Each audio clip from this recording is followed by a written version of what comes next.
Hello and welcome to this short video that presents our new open access paper published in Regional Studies.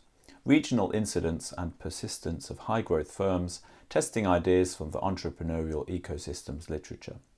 My name is Alex Coad and this is co-authored with Clemens, Domnick, Pietro Santoleri and Stjepan Srhoj. The paper is open access and can be freely downloaded from the link below. Let's start with this diagram of the entrepreneurial ecosystem setup. The main output is productive entrepreneurship, which is often proxied by high-growth firms. There are 10 inputs into the entrepreneurial ecosystem, some of which are resource endowments and some refer to institutional arrangements. These 10 inputs are demand, physical infrastructure, intermediate services, talent, new knowledge, leadership, finance, formal institutions, culture and networks. We are interested in the function that maps the 10 inputs into the output. It seems reasonable to expect that the regions with the highest level of the output would have high levels of inputs. This diagram reflects on the dynamics of the 10 EE inputs and the output, which is the regional share of high growth firms.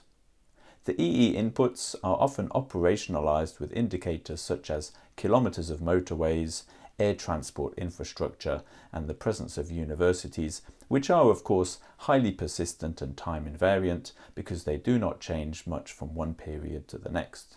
We could expect that if the EE inputs are highly persistent from one period to the next, then the EE outputs will also be expected to be persistent.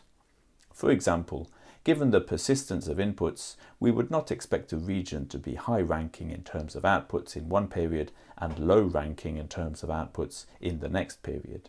The empirical literature in the area of entrepreneurial ecosystems takes many different datasets and indicators, some of which may appear idiosyncratic and unrepresentative. To avoid reproach, we take our data directly from Eurostat, who calculate the regional shares of high-growth firms according to the well-known Eurostat OECD 2007 definition. The Eurostat data are based on the population of firms. High-growth firms are measured in terms of either employment growth or sales growth.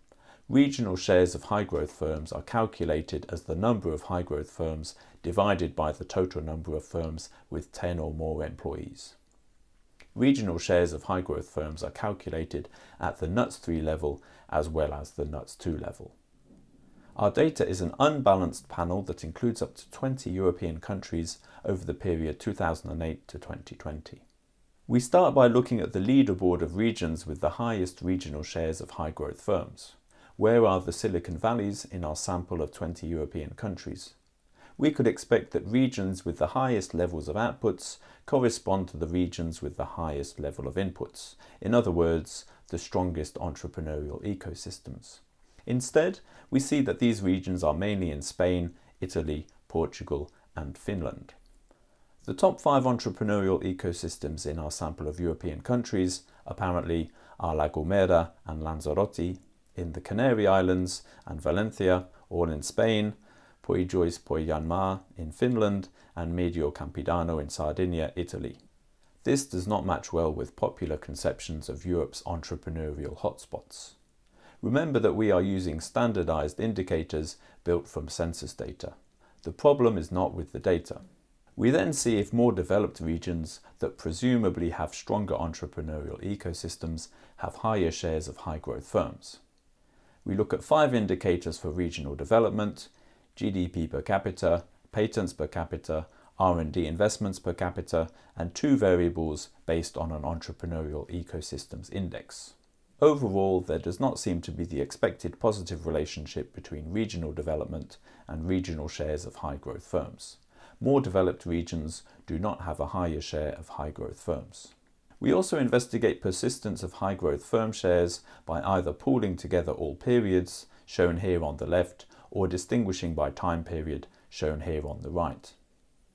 There is a large cluster of data points in the middle and a smaller cluster of data points at the bottom left. The smaller cluster of data points corresponds to countries that consistently have low regional high-growth firm shares, such as Romania and Austria. Overall, there does seem to be a positive relationship between regional high-growth firm shares from one period to the next. Further analysis shows that more developed regions do not have higher persistence of high-growth firm shares. And that's it from us. We hope this paper contributes to the overall development of the literature on entrepreneurial ecosystems. Thank you for listening.